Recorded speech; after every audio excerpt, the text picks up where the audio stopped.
got a later start today at 9 o'clock, so we're doing a little bit slower in our pace. We got started about 9. We're doing about a mile and a half per hour now. This water has really slowed us down. It's been, you can look at my steps here. We've had some really deeper areas where it's been calf high or below the knee, and that just slows you down a little bit. Trying to catch up. I had to change my battery, so I kind of stopped to do that when I wasn't in water in case they dropped something. It's definitely no joke. The cold water feels good on the feet though, so it's good that way. But definitely muddy as expected. So, and you're in the swamp here. You're definitely in the Everglades. There's been some areas where the water's actually been flowing. Would have been a good place to get water from. We passed several roads, I guess, where swamp buggies go through. And, you know, obviously the ruts, it's deeper. Luckily, we haven't had to travel down the roads too much. It's mostly through the forest or swampy areas. But other than that, it's good. We got several miles to go today before we stop for lunch or a snack. And then we'll reassess from there.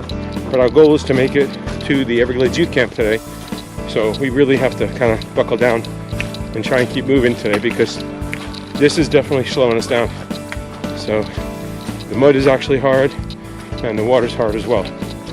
So just when you start to dry out a little bit, you get back in the water. But honestly, it's different, it's fun. You know, it's like being a kid again, playing in the mud. Except at the end of the day, I like to be clean. So, but you know, if you come with a good mental attitude and you're prepared for this, I think, you know, anybody can do this. It's just walking.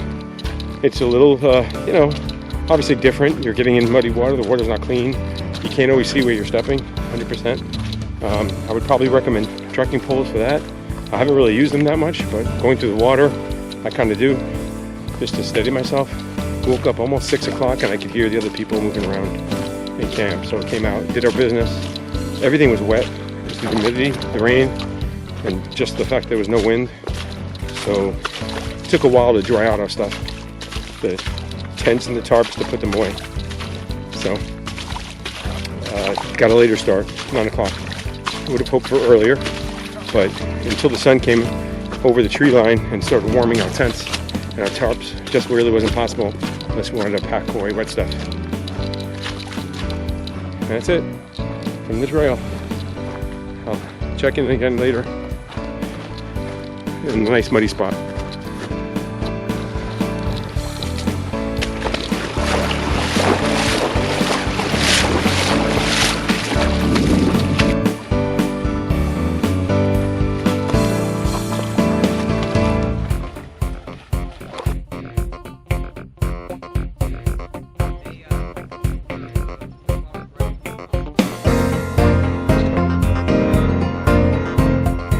Really roughing it out here in the woods on the phone.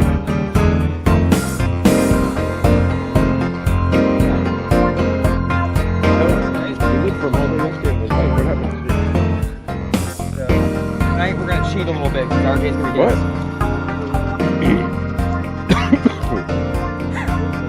How we doing? Great. Okay.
set.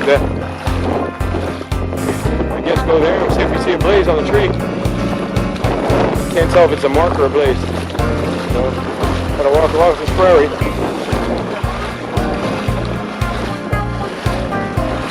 Yep, not that deep.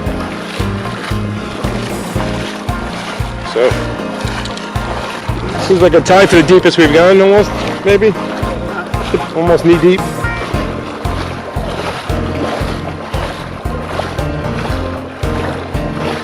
Oh, it's going down a little bit. There we go.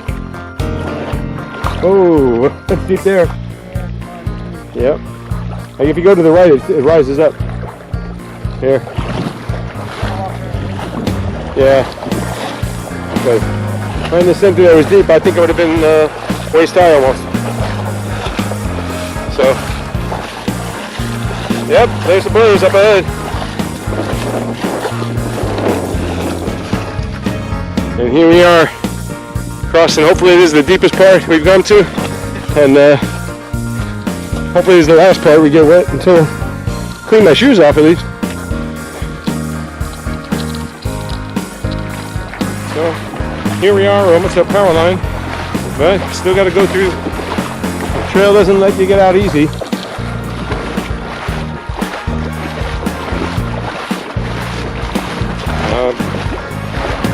It's not as deep as before though, so it could be worse.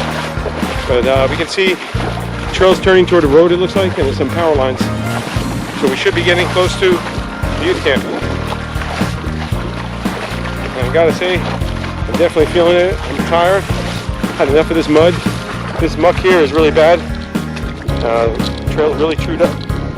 It's actually easier to walk in the water, I think, than it is the mud, because it doesn't slow you down as much, and it doesn't catch your shoes, and you don't risk twisting an ankle. So we're about 14 miles in for today. I'm hoping it's coming up on 4 o'clock, I believe.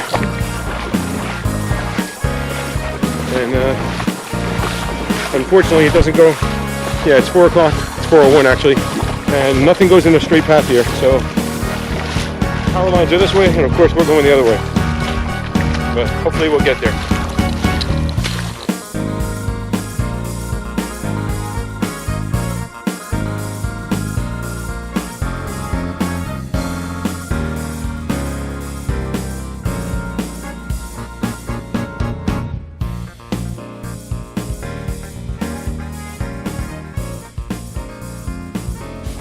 Okay, I'm gonna set up the tent now.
And you can see that only took 4.5 minutes to set up.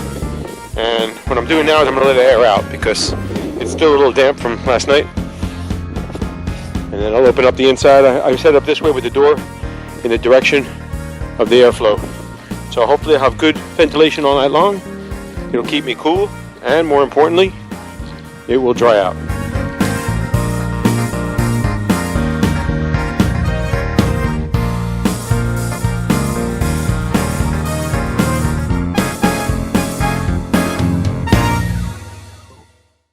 Hello, Drew here. Hope you enjoyed the video you just watched. What you saw were highlights from day 2 on the Ocean to Lakes Trail.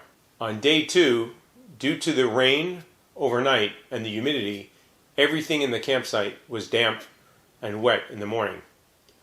The power line camp that we stayed at is surrounded by trees and shrubs. So what this meant was we had to wait a little longer once the sun came up until the sun's rays would actually reach the campsite and be able to dry off our stuff. So it took a little longer than usual to get started. By 8 a.m., it had started to begin drying our stuff. However, my tent was still pretty damp. We decided that it was getting late and we needed to start making mileage. So after packing away my damp tent, about 8:48 or so, 8:50, we started down the trail. Luckily, I had managed to dry my socks and shoes overnight. And that happiness of having dry socks and shoes lasted all of about 2 minutes.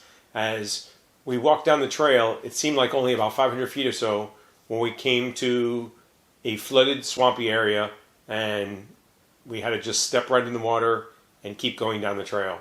The day warmed up very quickly. As I mentioned, I already had filtered water, and I started the day with about 1.7 liters. I really wished I had that extra water bottle that I had lost, which would have increased my capacity to almost 3 liters.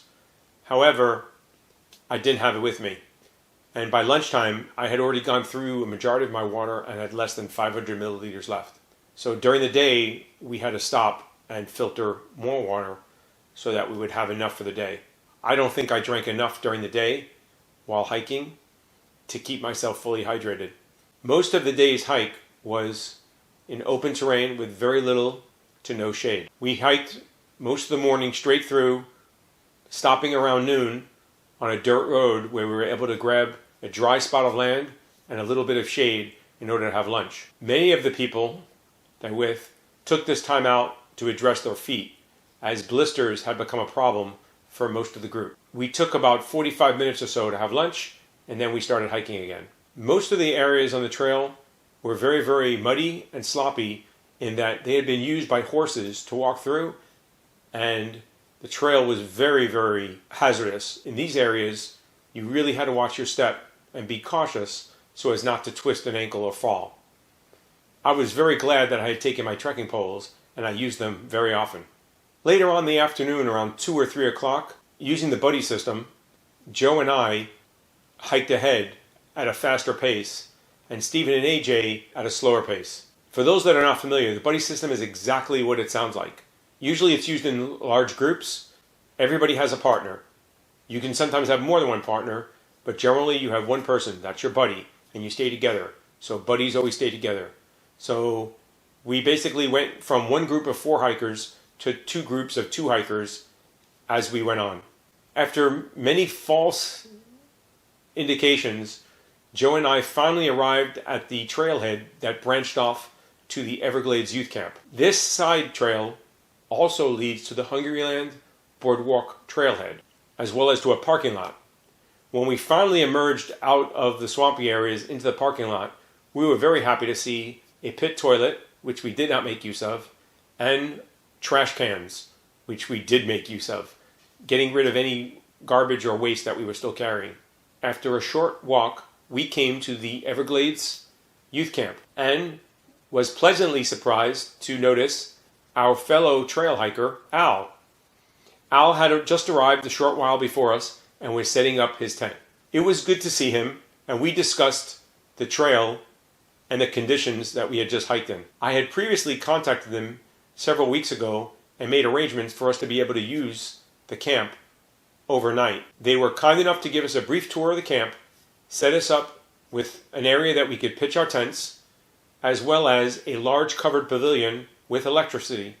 This meant we had not only lights, but we also had plugs that we could charge any devices that needed them. Unfortunately, no one in the group had thought to bring a plug or a charger because we didn't expect to have any electricity. But even more importantly was bathrooms with running water, both hot and cold, and showers.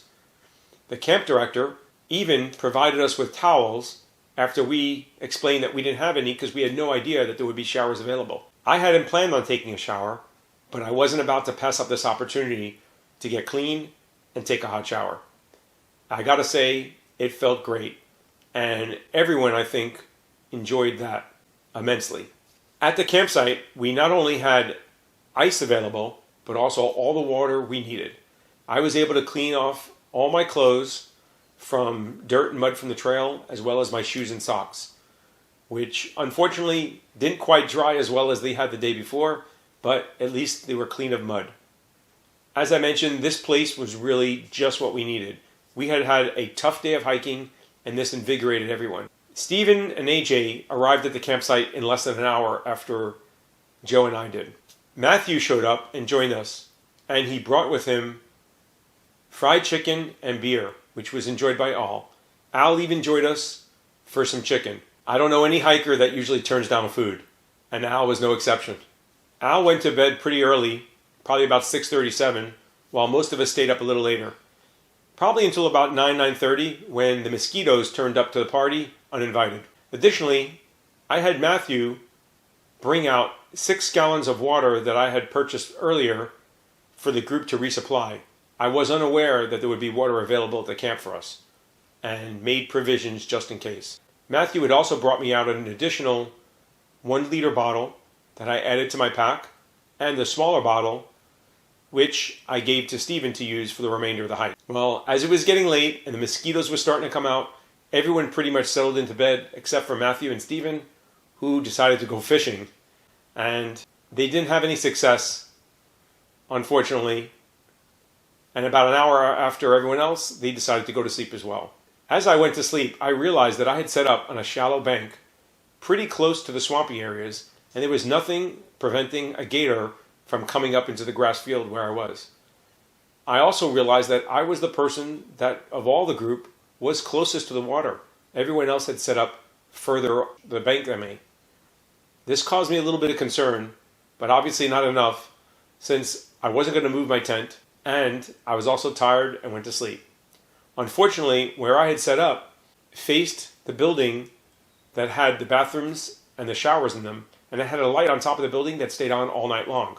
When I set up during the daytime, this light wasn't on. Unfortunately, this light was shining right into my tent onto my face. I used my buff to block it so that I could go to sleep. About 1:30, 2 o'clock in the morning, I was awoken by a noise. And removing my buff and looking out in the field, kind of bleary-eyed, I noticed a large gray shape in the grass, low. My first thought was that my biggest fear was coming true. I was half awake and couldn't see clearly, but it looked like a gator was about 20 feet from my tent. And I gotta say, it got my attention and woke me up fast. Took a couple of seconds or so for me to rationalize this, and then realize that I believe that it wasn't a gator, but it was actually Joe. Stephen had a tent and had set up somewhere else. AJ and Matthew were both using hammocks, but Joe had decided to cowboy camp. And if you're not familiar with cowboy camping is camping out in the open underneath the sky using no tent or no tarp. He was going to sleep in the pavilion, either on a table or on the concrete floor. I gotta say, the grass is a lot more comfortable than a concrete floor. And I imagine that during the middle of the night, he decided to move into the open sky as there was no rain that night. Unfortunately for me, I didn't know this. So for about a couple of seconds there, my heart stopped and then started racing, thinking that there was a gator outside my tent. I gotta say, it really scared me for a split second or so. So realizing that it was Joe and not a gator, I was much relieved. However, I was now wide awake thanks to the scare that I had, and it took about 20-30 minutes for me to fall back asleep, but I did, and I had a great night's sleep for the remainder of the night. The temperatures were comfortable and cool, not as cool as they had been the previous 2 days, and unfortunately there wasn't as much of a breeze as there had been the day before, but it was still nice sleeping weather. Once again, I want to thank the Everglades Youth Camp for letting us use their facility. It's a great facility, and this place really was what we needed. As I mentioned, I think everyone had a good time there. I think this place and the fact of the tough day hiking and we were all together helped us bond a little bit and definitely boosted the morale of the group. So that is all for day 2. I hope you'll join me next week for day 3.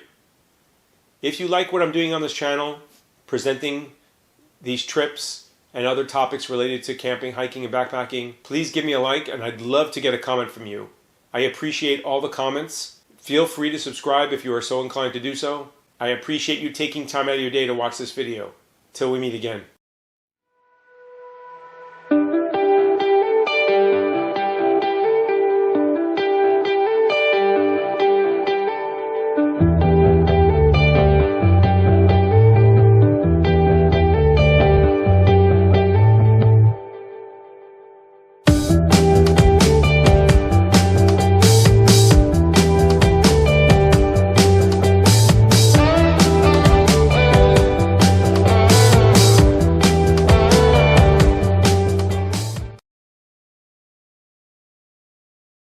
Look back